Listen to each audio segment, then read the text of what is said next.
বিশ্ব সংবাদে আপনাকে স্বাগত। শুরুতেই জানাবো হাতে পাওয়া সর্বশেষ আন্তর্জাতিক সংবাদের শিরোনাম, পরে বিস্তারিত। জানিয়ে দেব এই মুহূর্তে হাতে পাওয়া সর্বশেষ গুরুত্বপূর্ণ আন্তর্জাতিক সংবাদ। ইরান, ইসরায়েল, ফিলিস্তিনি ত্রিমুখী যুদ্ধ চলছে। শুরুতেই থাকছে নেতানিয়াহুকে গ্রেপ্তারের আহ্বান মার্কিন কংগ্রেস ওমেনের। ফিলিস্তিনের অবরুদ্ধ গাজা উপত্যকায় বর্বর আগ্রাসন ও গণহত্যা চালানোর অপরাধে ইসরায়েলের প্রধানমন্ত্রী নেতানিয়াহুর বিরুদ্ধে গ্রেপ্তারি পরোয়ানা জারি করতে আন্তর্জাতিক অপরাধ আদালতের প্রতি আহ্বান জানিয়েছেন মার্কিন কংগ্রেস ওমেন রাশিদা তালিব।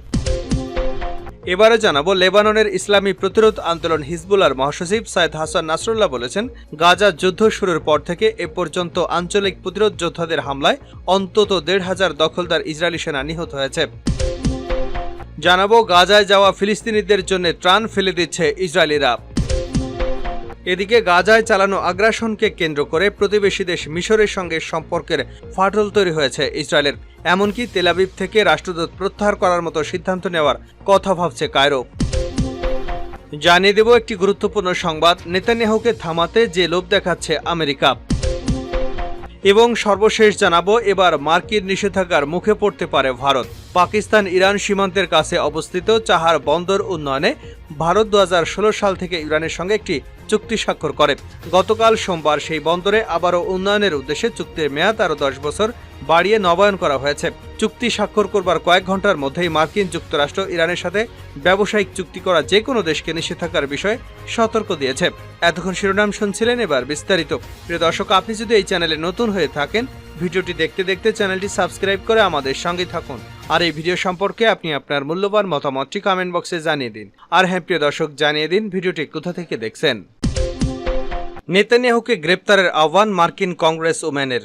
ফিলিস্তিনের অবরুদ্ধ গাজা উপত্যকায় বর্বর আগ্রাসন ও গণহত্যা চালানোর অপরাধে ইসরায়েলের প্রধানমন্ত্রী বেঞ্জামিন নেতানিয়াহুর বিরুদ্ধে গ্রেপ্তারি পরোয়ানা জারি করতে আন্তর্জাতিক অপরাধ আদালতের প্রতি আহ্বান জানিয়েছেন মার্কিন কংগ্রেস ওমেন রাশিদা তালিব। ইসরায়েল যখন বিশ্ব সম্প্রদায়ের পরামর্শ উপেক্ষা করে গাজা উপত্যকায় ঘনবসতিপূর্ণ রাফায় আগ্রাসন শুরু করেছে, তখন রাশিদা তালিব এই আহ্বান জানিয়েছেন। তিনি বলেন, গাজায় গণহত্যার জন্য চূড়ান্তভাবে ইসরায়েলের প্রধানমন্ত্রী বেঞ্জামিন নেতানিয়াহু এবং অন্য সিনিয়র কর্মকর্তাদের জবাবদিহিতার আওতায় আনতে তাদের বিরুদ্ধে গ্রেপ্তারি পরোয়ানা জারি করার আহ্বান জানাচ্ছি। তিনি আরও বলেন, আন্তর্জাতিক জেনোসাইড কনভেনশনের আওতায় ইসরায়েল সুস্পষ্টভাবে আইন লঙ্ঘন করেছে, যার প্রমাণাদি রয়েছে। উল্লেখ্য, মার্কিন কংগ্রেসম্যানের নিম্নকক্ষ প্রতিনিধি পরিষদে রাশিদা তালিব হচ্ছেন একমাত্র ফিলিস্তিনি বংশোদ্ভূত আইন প্রণেতা, যিনি মধ্যপ্রাচ্যের বিভিন্ন ইস্যুতে মার্কিন কংগ্রেসের সরব ভূমিকা পালন করে আসছেন। নিহত হয়েছে ১৫০০ ইসরায়েলি সেনা। লেবাননের ইসলামী প্রতিরোধ আন্দোলন হিজবুল্লাহর মহাসচিব সাইদ হাসান নাসরুল্লাহ বলেছেন, গাজা যুদ্ধ শুরুর পর থেকে এ পর্যন্ত আঞ্চলিক প্রতিরোধ যোদ্ধাদের হামলায় অন্তত ১৫০০ দখলদার ইসরায়েলি সেনা নিহত হয়েছে। হাসান নাসরুল্লাহ উদ্ধৃতি দিয়ে খবর প্রকাশ করেছে প্রেস টিভি। সাম্প্রতিক সময়গুলোতে লেবানন ইসরায়েল সীমান্তে সংঘর্ষে নিহত দখলদার সেনাদের সংখ্যা এর মধ্যে অন্তর্ভুক্ত কিনা তা পরিষ্কার করেনি হিজবুল্লাহর মহাসচিব। গতকাল Hezbollah senior commander Mustafa Badreddine শাহাদাত বার্ষিকী উপলক্ষে দেওয়া ভাষণে এ তথ্য প্রকাশ করেন হাসান নাসরুল্লাহ। ২০১৬ সালে সিরিয়ার রাজধানী দামেস্কে ইহুদিবাদী ইসরায়েলের হামলায় শহীদ হন মোস্তফা বদরুদ্দিন। গাজার প্রতিরোধকামী যোদ্ধা এবং হিজবুল্লাহ রকেট ও ড্রোন হামলায় হতাহত ইসরায়েলিদের সেনাদের কথা গোপন রাখে নেতানিয়াহু সরকার। হিজবুল্লাহ মহাসচিব তার বক্তৃতায় আরও বলেন, গাজা উপত্যকায় ৩৫,০০০-এরও বেশি বেসামরিক নাগরিক হত্যা করলেও ইহুদিবাদী ইসরায়েলের তাদের ঘোষিত কোনো লক্ষ্য অর্জন করতে পারেনি। উল্লেখ্য, ৭ই অক্টোবর দক্ষিণ ইসরায়েলে হামলা করে ফিলিস্তিনি সশস্ত্র গোষ্ঠী হামাস। এ হামলায় ইসরায়েলি কর্তৃপক্ষের মতে ১,২০০ ফিলিস্তিনি নিহত হন। এর প্রতিক্রিয়ায় গাজায় নির্বিচারে হামলা শুরু করে ইসরায়েল। ইসরায়েলি সেনাদের হামলায় গাজায় এখন পর্যন্ত ৩৫,০০০-এরও বেশি নিরীহ ফিলিস্তিনি নিহত হয়েছেন। গাজায় নিহতের অর্ধেকেরই নারী ও শিশু। সেখানে প্রতি ১০ মিনিটে নিহত হচ্ছে একটি করে শিশু।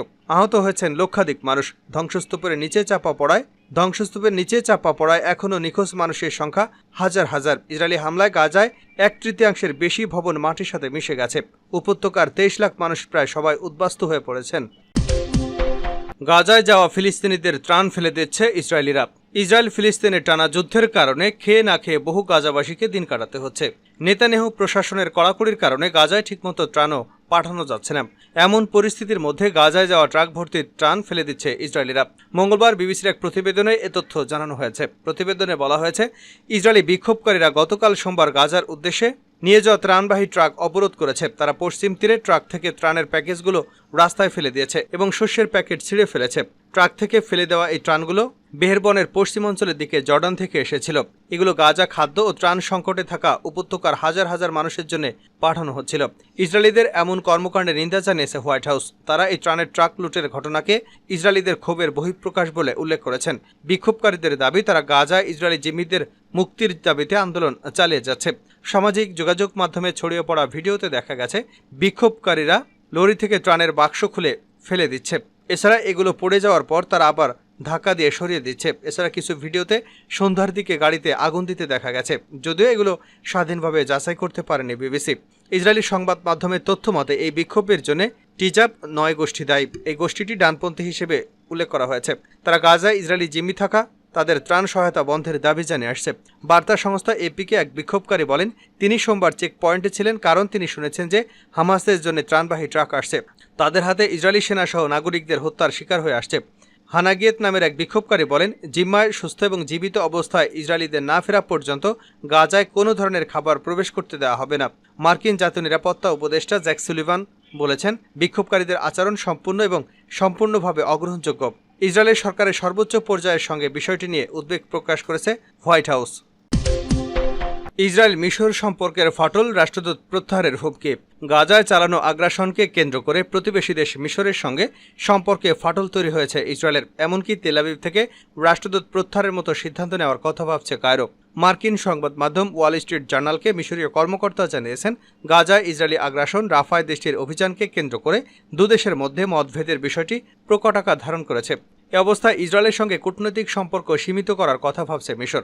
বিশেষ করে গাজায় একটি যুদ্ধবিরতি বাস্তবায়নে ইসরায়েল বাধা হয়ে দাঁড়িয়েছে বলে মনে করে দেশটি।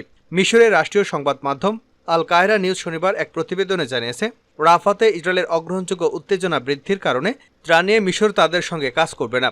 একটি সূত্র সংবাদ মাধ্যমটিকে জানিয়েছে, গাজায় মানবিক পরিস্থিতি বিপর্যয়ের জন্য শুধুমাত্র ইসরায়েলকেই দায়ী করেছে মিশর। ইসরায়েলের সঙ্গে কূটনৈতিক সম্পর্ক পুরোপুরি ছিন্ন না করে তা সীমিত করার কথা ভাবছে বলে জানিয়েছেন নাম প্রকাশে অনিচ্ছুক মিশরীয় কর্মকর্তারা। নাম প্রকাশে অনিচ্ছুক এক মিশরীয় কর্মকর্তা জানিয়েছেন, কায়রো ইসরায়েল থেকে রাষ্ট্রদূত প্রত্যাহারের বিষয়টি বিবেচনা করে দেখছে।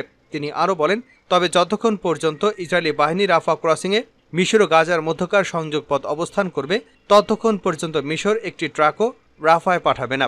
তবে রাফায় ত্রাণের ট্রাক পাঠাতে না পারলে সেটির ফলাফল কি হবে সে বিষয়ে কোনো মন্তব্য করতে পারেনি মিশরীয় কর্মকর্তারা। গত সপ্তাহে হঠাৎ করে গাজা ও মিশরের সীমান্তবর্তী রাফা ক্রসিং দখল করে নেয় ইসরায়েলি সেনারা। এরপর থেকে সীমান্তটি পুরোপুরি বন্ধ হয়ে গেছে। সেখান দিয়ে এখন কোনো ধরনের ত্রাণ আসছে না। এর আগে গাজার দক্ষিণাঞ্চলের মানুষের কাছে ত্রাণ আসার একমাত্র পথ ছিল এই রাফা ক্রসিং। এছাড়া গাজা থেকে উন্নত চিকিৎসার জন্য মিশরে যাওয়ার একমাত্র রাস্তাও ছিল এটি। রাফা ক্রসিং দখল করার পর শনিবার রাফার মধ্যাঞ্চল থেকে বাসিন্দাদের সরে যাওয়ার নির্দেশ দিয়েছে ইসরায়েল। এরপর থেকেই পূর্ণমাত্রায় হামলা চালায় দখলদার ইসরায়েলি সেনারা।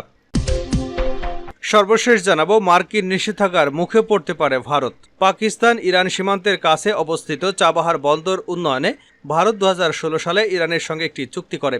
গতকাল সোমবার সেই বন্দর আরও উন্নয়নের উদ্দেশ্যে চুক্তির মেয়াদ আরও 10 বছর বাড়িয়ে নবায়ন করা হয়েছে। চুক্তি স্বাক্ষর করার কয়েক ঘন্টার মধ্যেই মার্কিন যুক্তরাষ্ট্র ইরানের সাথে ব্যবসায়িক চুক্তি করা যে কোনো দেশকে নিষেধাজ্ঞার বিষয়ে সতর্ক করেছে। মার্কিন পররাষ্ট্র মন্ত্রণালয়ের মুখপাত্র বেদান্ত প্যাটেল বলেন, যে কোনো ব্যক্তি যে কেউ ইরানের সাথে ব্যবসায়িক লেনদেন করলে তাদের সম্ভাব্য নিষেধাজ্ঞার ঝুঁকি সম্পর্কে সচেতন হওয়া উচিত। তবে চুক্তি সম্পর্কে জিজ্ঞাসা করা হলে প্যাটেল বলেন, ইরানের উপর মার্কিন নিষেধাজ্ঞা এখনও বহাল আছে এবং ওয়াশিংটন সেগুলো প্রয়োগ করতে থাকবে। নাম উল্লেখ না করে ভারতকে সতর্ক করে বেদান্ত প্যাটেল বলেন, যারা ইরানের সঙ্গে বাণিজ্য চুক্তি করবে তাদের মনে রাখা উচিত যে তারা নিজেরাই নিজেদের উপর নিষেধাজ্ঞা পড়ার পথ খুলে দিচ্ছে। ভারতের পক্ষ থেকে এই বিবৃতিতে কোনো প্রতিক্রিয়া জানানো হয়নি।